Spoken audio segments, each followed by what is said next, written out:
नमस्कार, मैं सचिन दीक्षित एक बार फिर से आप सभी के सामने हाजिर हूँ। आशा है कि आप सभी अपने घरों पे होंगे, लॉकडाउन होंगे, सुरक्षित होंगे और अपने घरों पे बैठ के कोरोना इसे वायरस से लड़ने की पूरी तैयारी कर रहे होंगे। आज हम एक ऐसे शख्सियत से मुलाकात करने जा रहे हैं जो इन दिनों बहुत चर्चा में है। एक ऐसी नगर सेविका जिसका एक ऑडियो इन दिनों वायरल हुआ, उसके बाद तमाम तरह की चर्चाएं होने लगी। उसकी भी सच्चाई हम जानेंगे। इस सारी सच्चाई के साथ मैं सीधे मुलाकात करने जा रहा हूं जीनत शेख से। आइए मुलाकात करते हैं जीनत शेख से और बात करते हैं। सबसे पहले आपको नमस्कार मेरी तरफ से। नमस्कार। इस समय पूरा लॉकडाउन का माहौल है और आप भी अपने घर पर लॉकडाउन। एक सवाल सबसे पहला मेरा आपसे, इसमें ऑडियो बड़ा वायरल हो रहा है आपका, हाँ, सच क्या है उसका? अब वो सच हालांकि आप बता चुकी हैं, लेकिन फिर भी अब लगातार उनसे मुलाकात हुई कि नहीं हुई उन लोगों से, और किस तरह से क्या हुआ उस पूरे ऑडियो के बारे में? देखिए, आपके द्वारा, आपके माध्यम या आपके चैनल के द्वारा बहुत सारे लोगों तक ये बात गई है। आपको पता है वो दिन था, दोपहर का वक्त था, जब हम एक मीटिंग में थे। रैंडमली जैसे कॉल आता है, उस वक्त मुझे कॉल आया। हमने फ़ोन उठाया। उन्होंने मदद के लिए कहा कि भाई मेरे पास पैसे हैं मगर हाथ में कैश नहीं है, पेटीएम कैसे यूज़ कर सकता हूँ। उसी वक्त मैं शायद उसे पकड़ सकती थी, मगर कैसे हम काम के प्रति इतने समर्पित होते हैं कि उस वक्त इतना ध्यान नहीं रहता कि लोग हमें चीट करेंगे। हमारा काम था सिर्फ उनकी मदद करना। आपने भी बताया एक नगर वो व्यक्ति चीट कर रहा था। देखिए, अभी आपको ही बेहतर पता चलेगा कि कौन चीट आपने सच बताया है ना। क्या होता है उसके बाद जब उन्होंने मदद की बात की, उनके पास पेटीएम नहीं था। लॉकडाउन का सिस्टम आपको पता है कैसा है, लोग यहाँ से वहाँ इतनी तकलीफ़ में है। उसे नगर पालिका का हमने बोला कि आप उनको मैं नगर पालिका में लेके जाकर, जैसे आपको पता है वसई विरार महानगर पालिका में कितने लोग ऐसे हैं जो बाय चॉइस भी महानगर पालिका में अपनी डिलीवरी करना पसंद करते हैं, क्योंकि इतनी फैसिलिटी है। दवाई, इंजेक्शन, हर चीज़ फ्री दी गई है उनको। यहाँ तक कि पहले बच्चे के जन्म के बाद माँ को 5,000 रुपया अनुदान दिया जाता है पौष्टिक आहार माँ और बच्चे के लिए। तो उसी तरीके से मैं उसकी एक मदद करना चाहती थी, उनके सामने रखा, मगर उनको तो मदद लेनी नहीं थी, वो तो कुछ और ही बात थी। मतलब आपके कहने का मतलब साजिश था ये? देखिए, मैं बता रही हूँ ना आपको कि क्या हुआ क्या नहीं हुआ। फिर उसके बाद मैं घर आती हूँ। मैंने उनका कॉल रखने के बाद 6 बार उनको कॉल भी किया। उन्होंने मेरा कॉल उठाना ज़रूरी नहीं समझा, क्योंकि संजीवनी के जो ट्रस्टी है, हमने उनसे बात की तो उन्होंने बोला ठीक है मैडम।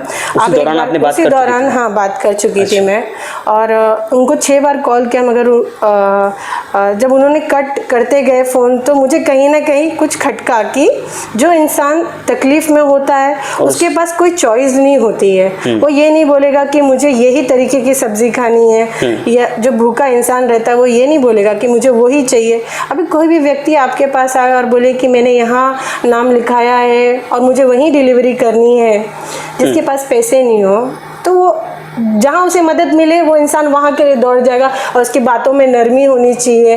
वो तो ऐसे बात कर रहा था जैसे वो एक पत्रकार है। और ठीक है, बाद में आपके द्वारा ये पता चला कि ऐसा न्यूज़ वायरल हुआ है। थोड़े दिन के बाद मतलब नेक्स्ट डे ये सब आपने ये चीज़ को YouTube में डाला, लोग ने सब्सक्राइब किया, कुछ लोगों ने लाइक किया, डिसलाइक किया, मगर ये सारी चीज़ में मैं थी। बेचारे जिसे मदद की ज़रूरत थी वो कहीं ना कहीं इसमें खो गया था। उसी वक्त भाई को कॉल किया कि मैंने बोली ठीक है, जो हो रहा है होने दीजिए। भाई को भेजा गया, पहले उनसे पूछा गया कि भाई आपका मोबाइल दीजिए, आपको पेटीएम हम ट्रांसफ़र करके देते हैं।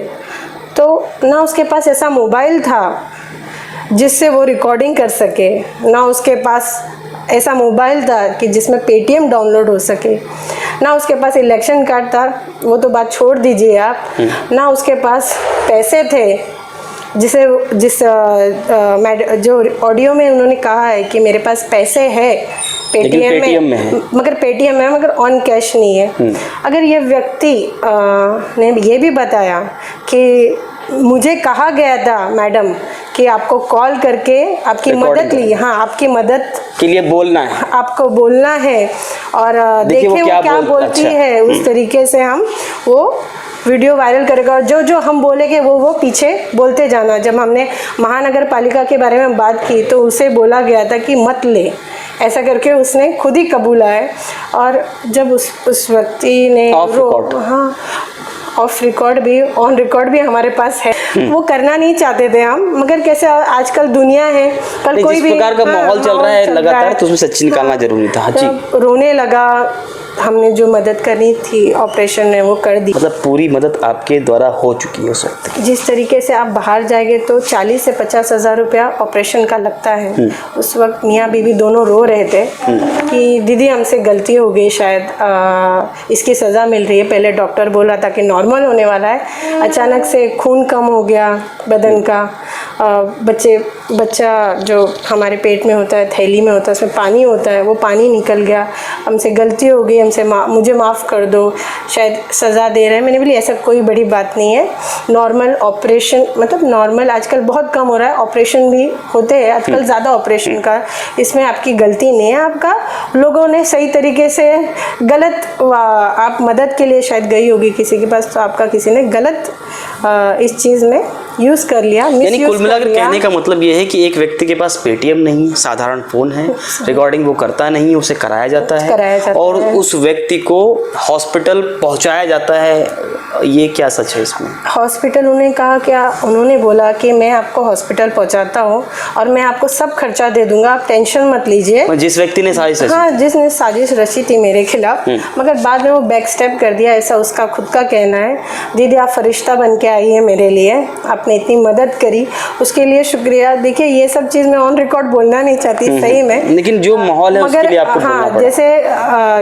जैसे कार्यकर्ता का पूरा फोर्स है कि दीदी सच्चाई सामने आनी चाहिए, इसलिए मैं आपको रिकॉर्डिंग दे रही हूँ। मैं जल्द आपके चैनल को, आप इतना विश्वास रखते हैं, आप लोग को लोग बहुत मानते हैं और मुझे लगता है आप भविष्य है इस देश का, सच्चाई बताने की एक बहुत बड़ी ताकत है आप में, तो उसको गलत लोग यूज़ ना कर सके और गलत माध्यम से वो चीज़ ना प्रचार। अच्छा, अब अगले पहलू पे आते हैं हम लोग कि जब उस व्यक्ति के पास आप लोग पहुँचे तो अब उसके हालात क्या हैं? डिलीवरी हो चुकी है, बच्ची बहुत प्यारी है। देखा एक तस्वीर में लोगों को दिखाना चाहूँगा, स्क्रीन पे आप लोग देख रहे होंगे, ये तस्वीर में ये बच्ची जीनत के हाथ में है और जीनत वही है जो हमारे साथ बैठी हैं। और उस वक्त लिया गोद में, तो उन्होंने कहा, मैंने बोला कि बहुत प्यारी है, तो उन्होंने ये भी कहा बेटी हुई है, तो मैंने कहा उन्होंने ये भी कहा कि इसका नाम दीदी मैं जीनत ही रखूँगा, तो मैंने बोली बहुत अच्छी बात है। यानी आप ये हम लोग कह सकते हैं कि एक रिकॉर्डिंग के साथ में बहुत सारी चीज़ें, इसका कैसे बहुत गलत उसको तकलीफ़ हो सकती थी अगर उस वक्त कोई नहीं जाता था उसके पास, मगर चलो हैप्पी एंडिंग हो गई। हमें लेना देना नहीं है बाकी चीज़ों से, लोग ऐसी चीज़ करते रहेंगे आगे भी, मगर मैं उनसे कहना चाहूँगी कि इलेक्शन अभी बहुत दूर है, ये वक्त है इंसानियत दिखाने का। हम लोग इंसान हैं, धर्म बाद में आता है, इंसानियत पहले आती है, तो आप इंसानियत पे इस वक्त ज़्यादा ध्यान दीजिए। पॉलिटिक्स के लिए आपको टाइम मिलेगा, उस वक्त पॉलिटिक्स कीजिए। और मैं सही में बोलती हूँ, मैं पॉलिटिक्स में हूँ, मगर मैं पॉलिटिक्स पर्सन मतलब मैं काम में विश्वास करती हूँ।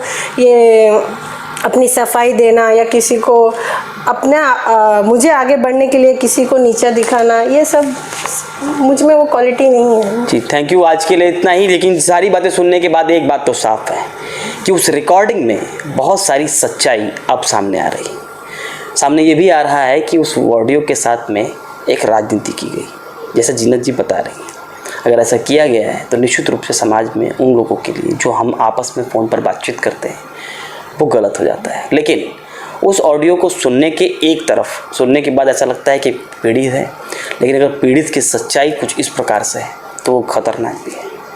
व्यक्ति को अपनी बात सही ढंग से सीधे तौर पे कहनी चाहिए थी, लेकिन उसका राजनीतिकरण नहीं होना चाहिए, किसी भी सहायता का राजनीतिकरण नहीं होना चाहिए। आज के लिए इतना ही, धन्यवाद।